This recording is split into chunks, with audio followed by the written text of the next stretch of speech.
고린도전서 15장 20절에서 28절.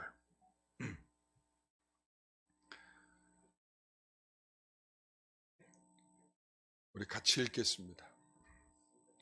그러나 이제 그리스도께서 죽은 자 가운데서 다시 살아나사 잠자는 자들의 첫 열매가 되셨도다. 사망이 한 사람으로 말미암았으니 죽은 자의 부활도 한 사람으로 말미암는도다. 아담 안에서 모든 사람이 죽은 것 같이 그리스도 안에서 모든 사람이 삶을 얻으리라. 그러나 각각 자기 차례대로 되리니 먼저는 첫 열매인 그리스도요, 다음에는 그가 강림하실 때에 그리스도에게 속한 자요, 그 후에는 마지막이니 그가 모든 통치와 모든 권세와 능력을 멸하시고 나라를 아버지 하나님께 바칠 때라. 그가 모든 원수를 그 발 아래에 둘 때까지 반드시 왕 노릇하시리니 맨 나중에 멸망받을 원수는 사망이니라. 만물을 그의 발 아래에 두셨다 하셨으니 만물을 아래에 둔 말씀하실 때에 만물을 그의 아래에 두신 이가 그 중에 들지 아니한 것이 분명하도다. 만물을 그에게 복종하게 하실 때에는 아들 자신도 그때에 이는 하나님이 만유의 주로서 아멘. 오늘 말씀의 제목은 부활에 담긴 함이라고 하는 제목으로 말씀을 함께 나누도록 하겠습니다. 기독교 신앙의 핵심이 뭡니까? 기독교 신앙의 핵심이 뭐죠?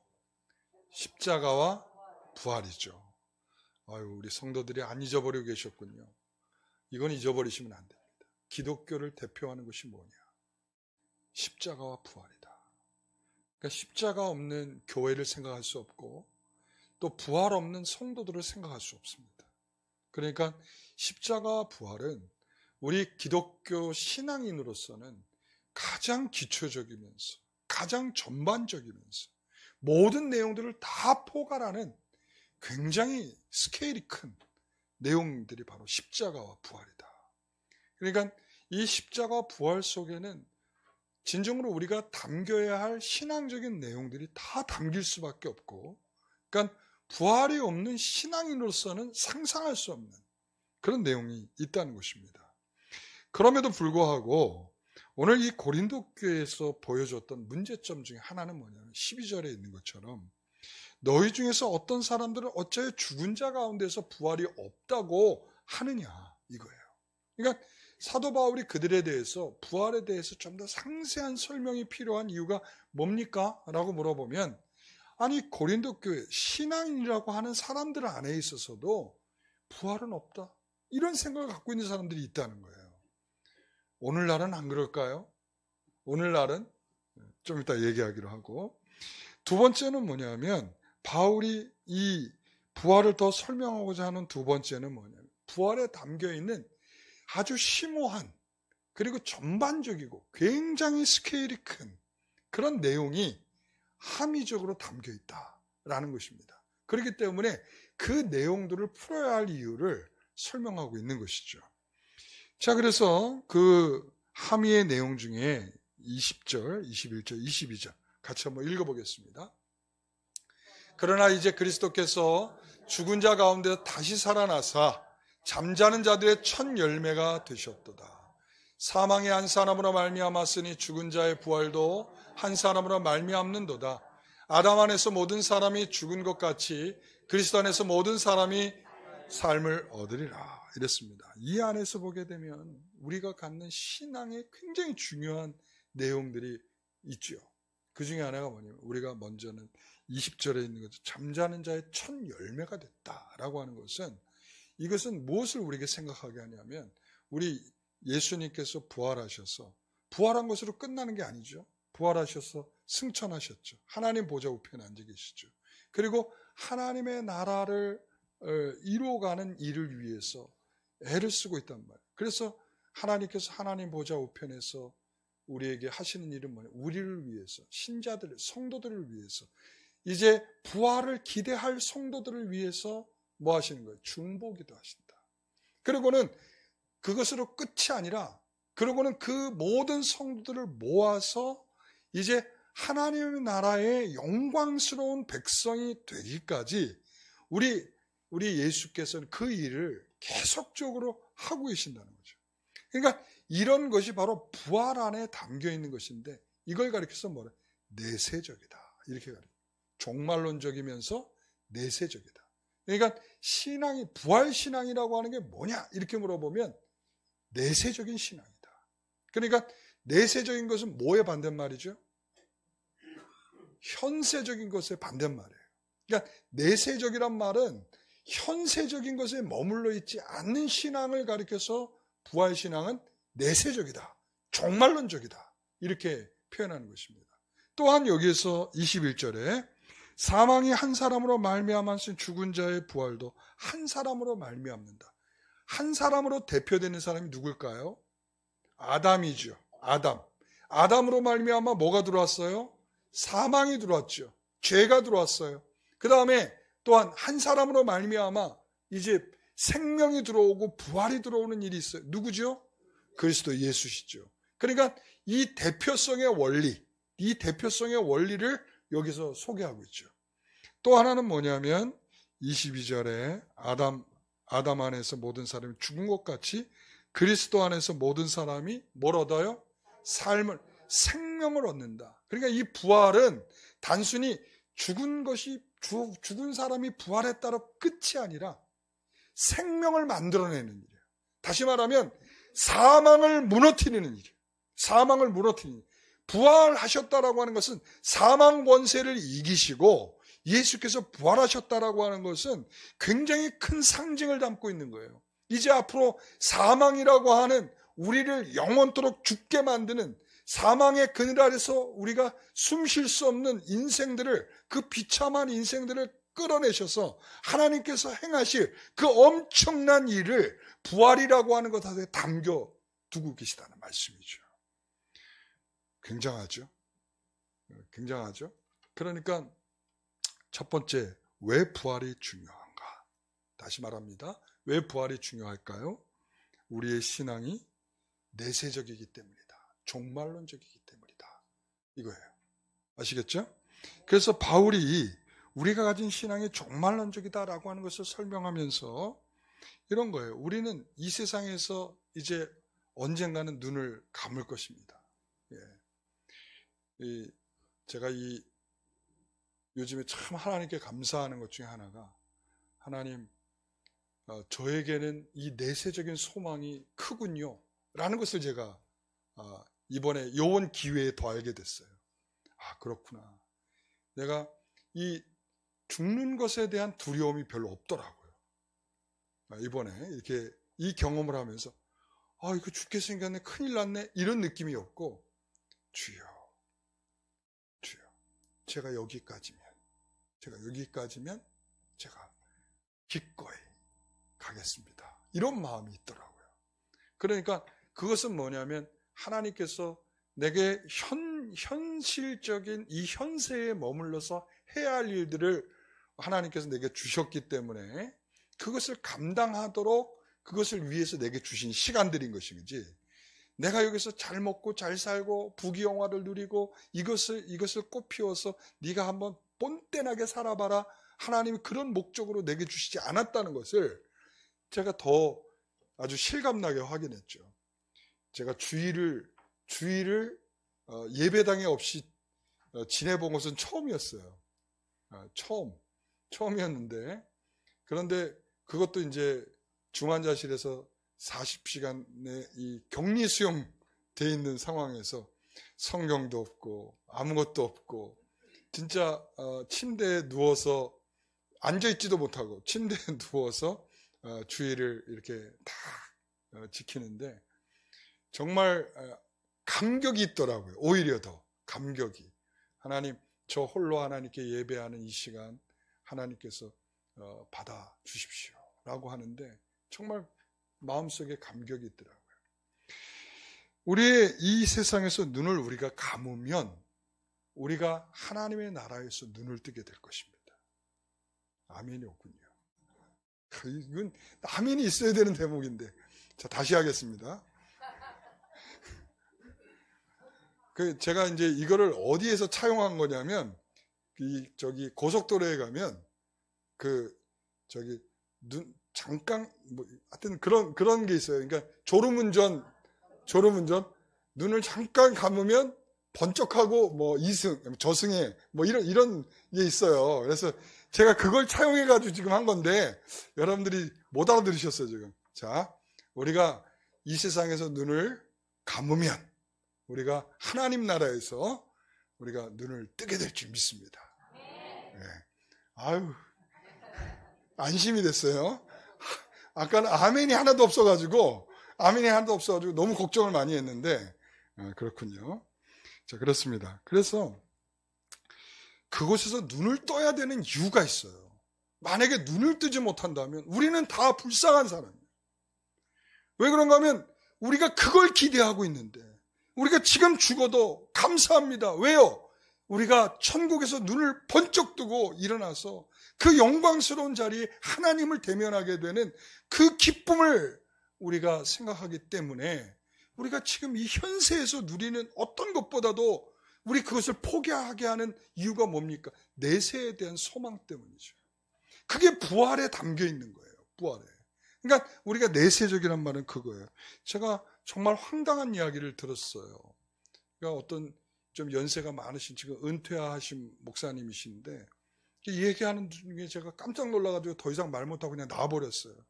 너무 화도 나기도 하고. 왜 그런가 하면 그분이 이런 말씀을 하는 거예요.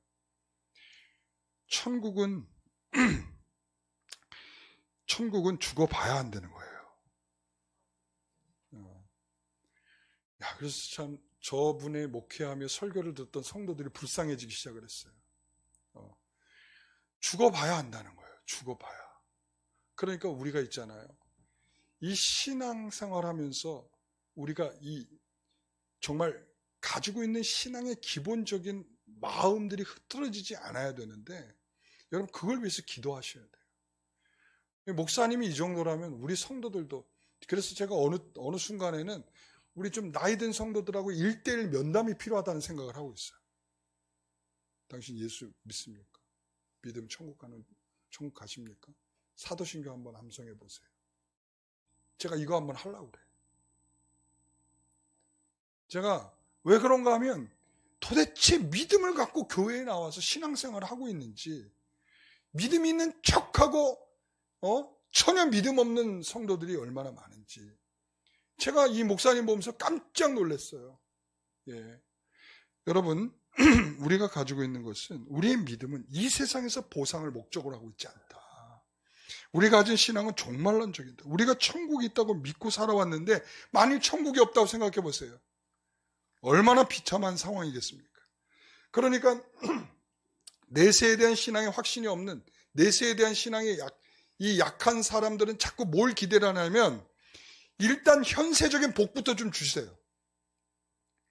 그러니까 내세는 내가 모르겠어요. 내가 천국은 가봐야 하는 일이니까, 그곳에서 얼마나 좋은 것이 있을지는 그때 가봐야 하는 일이니까 그거는 나중이고요. 지금 필요한 것은 현세의 복입니다. 현세.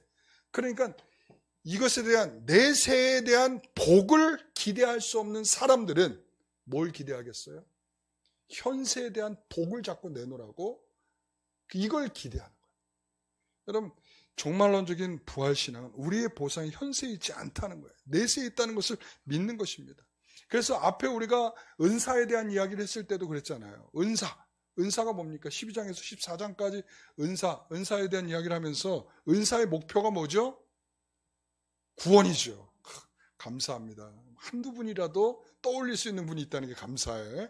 그러니까 은사의 목표는 구원이에요. 그러니까 하나님께서 구원이라고 하는 목표를 위해서 은사를 주신 거야. 그러니까 우리가 성도들이 나 자랑하거나 나의 어떤 것들을 확인하기 위해서 우리에게 은사를 주시는 것이 아니라, 하나님께서 지금 천국을 가야 하는 성도들이 지금 여러 가지 어려움 가운데 있을 때 그것을 도와주라고 하나님의 손길처럼 내보내주시는 것이 뭐야? 은사라는 거죠. 은사. 그냥 은사라고 하는 것이, 그래서 이게 내세적이란 말, 종말론적이란 말은 바로 그거예요. 구원을 목표로 두고 있는 은사여야지, 이것이 지금 우리에게 뭔가를 확인시켜 주는 것으로서 은사가 아니라는 거예요. 그래서 여러분, 은사의 유통기한은 어떻게 된다 그랬죠? 은사의 유통기한? 온전한 것이 올 때까지죠. 그 온전한 것이 뭐예요? 사랑이죠. 그러니까 우리가 참된 성도들은 그 은사를 가지고 무엇을 만들기 위해서 힘써야 되는 거예요? 사랑을 만드는. 이게 종말론적이라는 거예요. 종말론적이라는 것은 단순히 은사 받았다, 방언한다, 할렐루야, 이것을 만족하는 것이 아니라 이걸 통해서 만들어질 영광스러운 구원에, 그리고 또한 그 구원을 통해서 우리가 우리 연약한 성도를 도와서 어떻게 천성까지 이끌고 가느냐라고 하는 것에 관심이 있는 거예요. 그러니까 목사가 설교하면서 온통 관심은 어디에 있느냐? 우리 성도들이 그런 거예요. 정말 예수 믿고 정말 말씀 잘 듣고 이 말씀 안에서 성령의 역사가 있고 이 성령의 역사 있는 이 말씀을 통해서 마음이 새로워지고 새로워진 말씀을 가지고 오늘도 한 변화의 한 시간을 걸으면서 그 천성을 향해서 걸어가기를 기뻐하는 성도들이 되는 설교를 하는 거, 이게 제가 가지고 있는 목표예요. 저는 다른 거 없습니다. 여러분들이 그런 소망과 그런 사랑으로 여러분들이 하나가 되는 것이 제가 가지고 있는 소망입니다.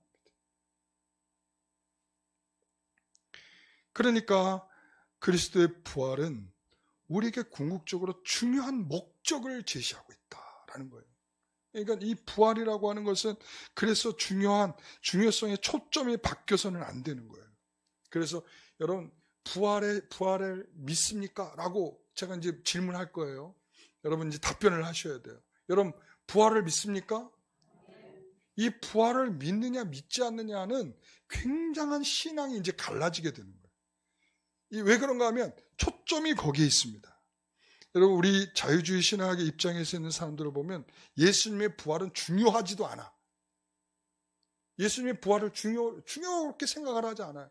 자, 그 중에서 예를 들자면 산상수훈을 보게 되면, 산상수훈을 해석하는 방식을 딱 보게 되면 바로 거기에 대해서 이 사람이 자유주의 신학이냐 아니면 신실한 보수적인 신학을 갖고 있느냐, 우리가 알 수 있어요. 왜 그런가 하면 여러분, 이 산상수훈은 전체적인 내용은 어떤 내용을 갖고 있냐면 천국에 대한 복음이에요. 천국에 대한. 그러니까 천국을 신실하게 믿는 성도들이 이제 이런 거죠. 그러니까 예를 들자면 어떤 살인하지 말라. 그랬을 때 왜 살인하지 마느냐? 우리가 하나님의 나라의 백성으로서 살아가는 성도로서 우리가 살인하지 않는 것이 당연한 일로 여기는 거예요.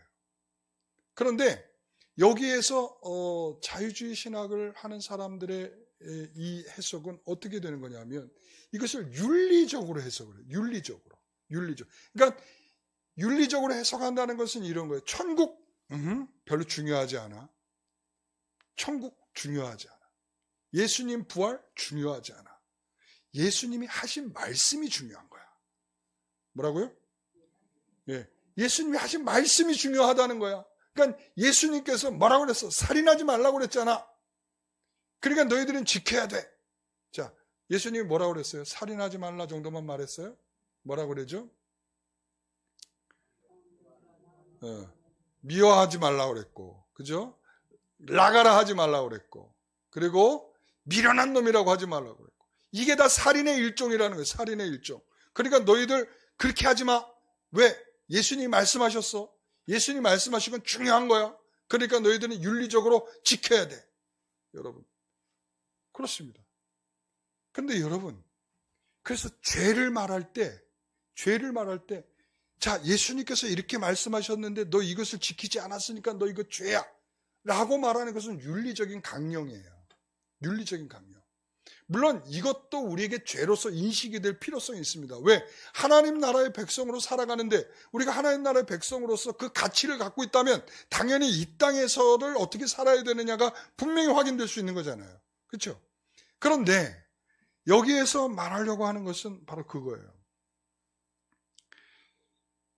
이 윤리적인 시각에서는 볼 수 없는 것이 있다는 거야. 그게 뭐냐면 죄가 뭐냐. 부활신앙을 가지고 있는 성도들, 내세 신앙을 갖고 있는 성도들의 죄는 뭐냐? 뭐가 죄일까요? 뭐가 죄죠? 뭐가 죄일까요? 뭐가 죄일까요? 예? 하나님을 모르는 게 죄라는 거예요. 하나님을 모르는 게. 윤리적인 측면에서 죄입니까? 아닙니까? 아니죠. 죄가 아니죠. 그러나 하나님을 믿는 내세 신앙을 갖고 있는 사람에게 있어서 보이지 않는 하나님에 대하여 알지 못하는 그것이 죄고, 그리고 또한 부활신앙에서 구원은 하나님과 화목하는 것이 구원이라는 거예요. 하나님과 화목.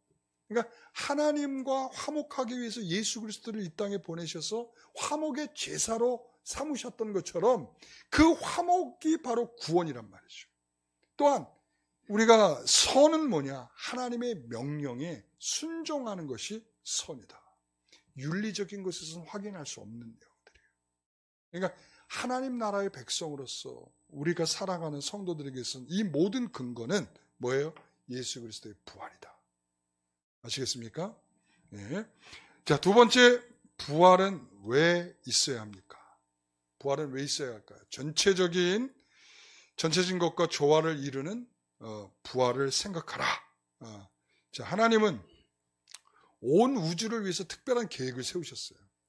하나님께서 그 계획은 하나님께서 구원하시려는 자들을 부르셔서 화목하게 하시고 또 그들을 중생하게 하셔서 다시는 슬픔도 고통도 아픔도 없는 그런 하나님의 나라를 완성하는 데 있습니다. 그 나라를 이루는데 부활이 어떤 역할을 하는 것일까? 여러분, 그 부활이 어떤 역할을 할까요? 첫 번째는 뭐냐면 그리스도의 부활은 나의 부활의 기초가 된다라는 것입니다. 15절 같이 읽어보겠습니다. 만일 죽은 자가 다시 살아나는 일이 없으면, 네, 그리스도의 부활은 우리의 부활을 위한 것이다, 이 말이에요. 그러니까 그리스도께서 부활하실 이유가 뭐가 있겠습니까? 만약에 우리들의 부활을 전제하고 있지 않다면 예수님께서 굳이 부활해야 될 이유가 없어요. 죽으셔야 할 이유도 없지만 부활하셔야 할 이유는 더더욱 없는 것입니다. 여러분 이해가 되세요? 그러므로 우리의 부활과 연결되어 있다, 이런 것이죠. 그래서 우리 20절, 21절, 22절 말씀을 다시 한번 읽어보겠습니다. 그러나 이제 그리스도께서 죽은 자 가운데서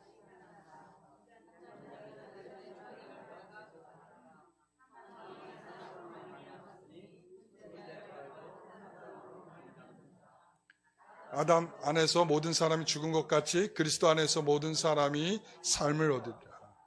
우리가 아담의 후손으로 사망이 우리의 주인 노릇한 것처럼 우리는 이제 그리스도 예수 안에서 그의 부활 생명의 자리에 들어가게 된 것입니다. 부활은 예수 그리스도의 문제가 아니라 신자와 분리될 수 없는 굉장히 중요한 사건이고 그러한 문제입니다. 그래서 26절에 보면 이것이 궁극적으로 예수님의 부활이 가져오려고 하는 궁극적인 것이 뭐냐? 26절이에요. 맨 나중에 멸망받을 원수는 뭐라? 사망이라. 이 부활은 결국 뭐냐면 우리 주님께서 생명의 주가 되셨다라는 말이에요. 생명의 주가 되셨다. 뭘 이기고? 사망을 꺾어내시고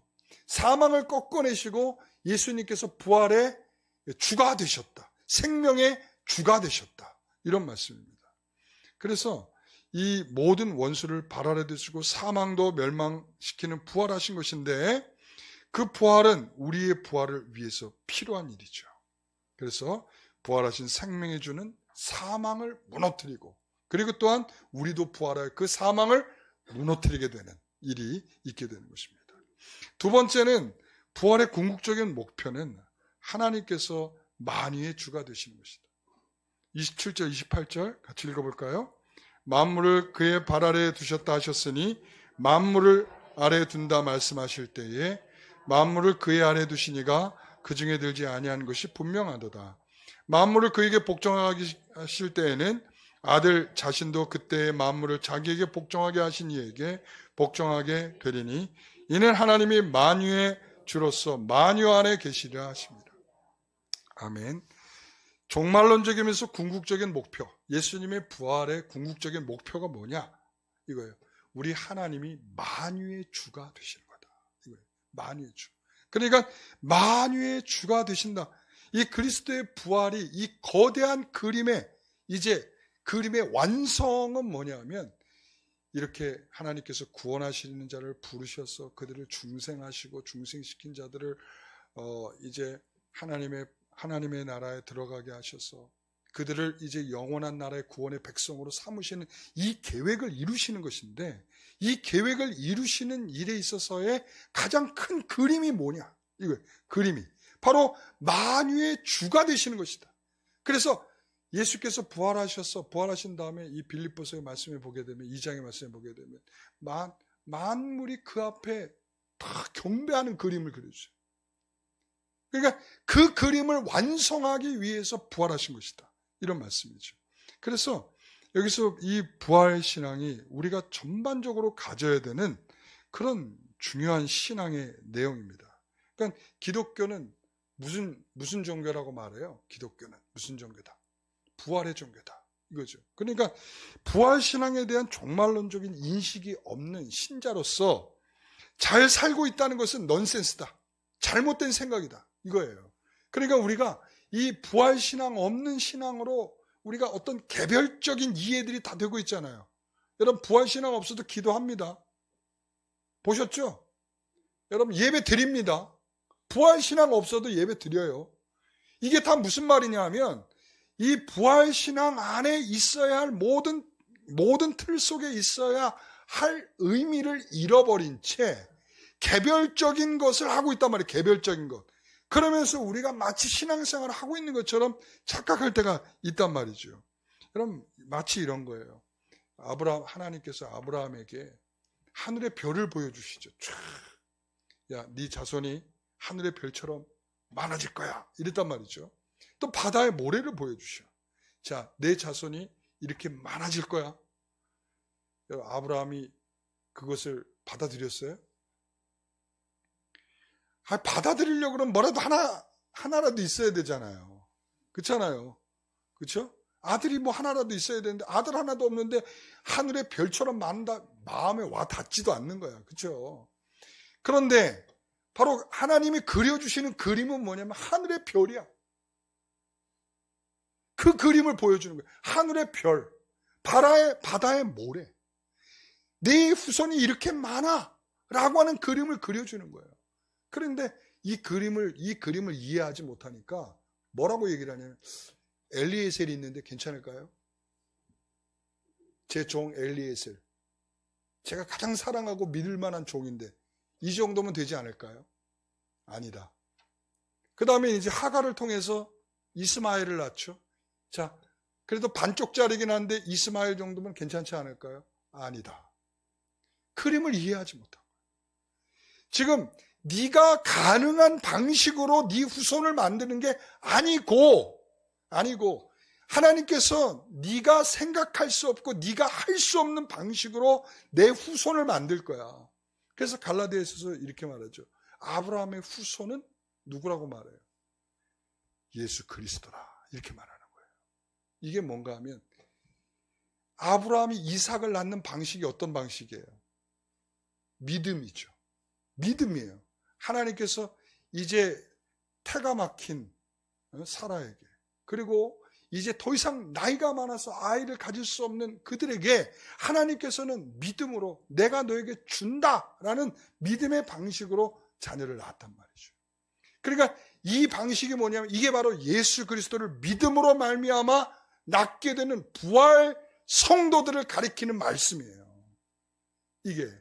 그러니까 아브라함이 자손을 낳는 방식으로 하나님께서 이제 우리 모든 인생들을 그렇게 그려가시는 거예요. 자, 하늘을 바라보십시오. 하늘을 바라보면 우리 별들 많지 않죠? 요즘에는 안 보여요. 좀 우리가 그래서 시골 한번 가야 되는데, 시골에 가면은 진짜 막 별들이 많잖아요. 그 별들을 보면서 우리가 이 아브라함의 이 말씀을 다시 한번 생각해 보면 좋은데, 하늘의 별들을 보십시오. 바닷가에 가서 모래를 보십시오. 하나님께서 이렇게 믿는 자들의 성도, 부활 성도들의 신앙들을 가진 사람들을 이렇게 하나님께서 세우신다고 우리에게 약속하고 있지 않습니까? 그 가운데 하나님께서 가장 우뚝 서서 만유의 주로서 서게 될 것을 말씀하고 있는 겁니다. 여러분, 이거를 보라는 거예요. 이거를 보라는 거예요. 여러분, 그래서 에베소서 1장 9절 말씀 이제 마무리를 해가겠습니다. 에베소 1장 9절 같이 읽습니다.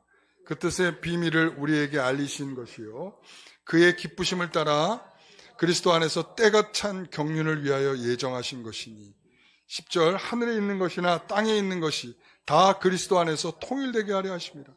자, 그 뜻의 비밀을 우리에게 알리셨다는 거예요. 자, 비밀이 뭐예요? 자, 그리고 그리스도 안에서 때가 찬 경륜을 위하여 예정하신 일이 뭐예요? 이거 다 부활 안에 다 담겨 있는 거예요. 부활 안에. 그래서 하늘에 있는 것이나 땅에 있는 것이나 다 그리스도 안에서 뭐 하게 한다고요? 통일하게 하신다. 이게 뭐예요? 구원을 이루게 하신다. 이 부활이라고 하는 것은 바로 하나님께서 오랜 계획 속에서 그 계획을 끌어내서 결과적으로 내놓는 장면이 예수께서 부활하시는 장면인 거예요. 그러니까 이제 하늘에 있는 것이나 땅에 있는 것이 그리스도 안에서 통일되는 역사를 이루시는 것인데, 이제는 내가 행복하고 내가 구하는 것이 다 이루어지는 이기적인 것을 우리가 내려놔야 할 이유가 거기에 있는 거예요. 만유의 주를 바라보는 신앙이 뭐라고요? 부활신앙이라니까요. 그러니까 나의 개인적인 행복이나 내가 구하는 것이 다 이루어지는 이기적인 것이 아니다. 하나님께서 지혜와 능력과 열심과 사랑으로 만든 모든 피조물들을 회복하시는 이 신비하고 장엄한 놀랍고 경이로움을 우리가 다 볼 수 있게 되시기를 바랍니다. 이게 바로 아브라함이 봐야 할 그림이고요. 이게 하나님께서 우리에게 바울을 통하여 이 부활을 통해 우리에게 보게 하시는 이 장엄한 그림입니다. 자, 골로새 1장 20절. 그의 십자가의 피로 화평을 이루사 만물 곧 땅에 있는 것들이나 하늘에 있는 것들이 그로 말미암아 자기와 화목하게 되기를 기뻐하심이라. 그러니까 이 전 우주의 회복은 뭘 통해서 이루어진다는 거예요? 예수 그리스도의 십자가와 부활을 통해서 이루어진다. 그래서 이 부활 신앙이 없는 것은 주님이 그리는 이 역사를 보지 않고 이 역사를 보지 못하고 나 위주로 보려는 신앙입니다. 나 위주로. 그래서 내가 행복하고 내가 이익이 있느냐? 여기에는 아멘. 내게 상관없으면 회피하고, 그리고 우리가 마치 우리가 화평의 자리로 초대해야 할 그런 일들조차도 회피하죠. 왜 그렇습니까? 우리가 전도축제 합시다. 회피하죠. 왜 회피하고 싶어요? 내세적이지 않죠.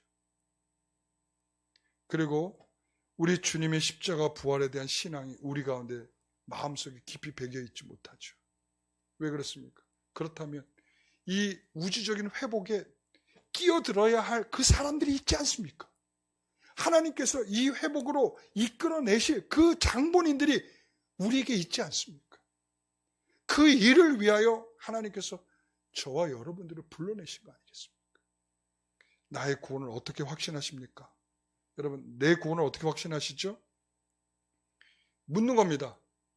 느낌으로요. 이겁니까? 느낌으로 알죠. 이거 다 느낌으로 알 수 있어요. 내가 보세요. 내가 얼마나 감격하고 눈물을 흘리고 기뻐하는지를 보세요. 내가 구원받지 않았다면 이런 거 할 수 있겠습니까? 이렇게 생각하겠죠. 여러분, 이런 거에 속지 마세요. 이런 거는 이미 여러분 불확실성에 확실성을 맡기고 있는 거예요. 무슨 말인가 하면, 여러분, 내 감정이 확실합니까? 내 눈물이 확실해요? 내 기쁨이 확실합니까? 내가 느끼는 감각이 확실해요? 여러분, 이거에는 아무것도 기대할 만한 것이 없는 거예요. 우리의 확실함은 뭐냐면, 이런 엄청난 계획을 세우시면서 이 엄청난 계획을 우리에게 일일이 풀어내시면서 우리 각 개인을 부르셔서 우리에서 끝까지 신실함을 놓지 않고 계시는 우리 하나님께 있다는 거예요. 그 하나님을 믿는 믿음이, 진정한 믿음입니다. 내 눈물에 속지 마세요. 내 감격과 기쁨이 있다, 여기에 속지 마세요. 진정한 것은 나에 대한 그 어마어마한 계획을 가지고 계신 그분을 바라볼 수 있는 그 엄청난 그림에 있는 것입니다. 오늘 우리가 그런 구원의 우주적 스케일, 이 부활의 스케일을 함께 누리는 저와 여러분 되시기를 간절히 바랍니다. 기도하겠습니다. 하나님 감사합니다.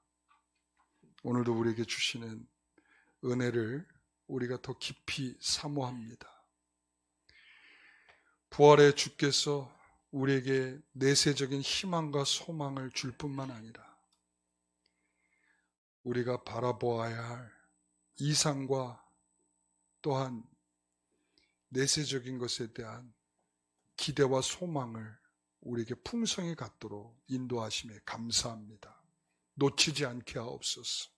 우리가 진정한 것을 바라보게 하옵소서. 거짓에 속고 보이는 것에 속는 것이 되지 않게 하옵소서. 우리의 참된 주인 되시는 그리스도 예수 이름으로 기도드리옵나이다.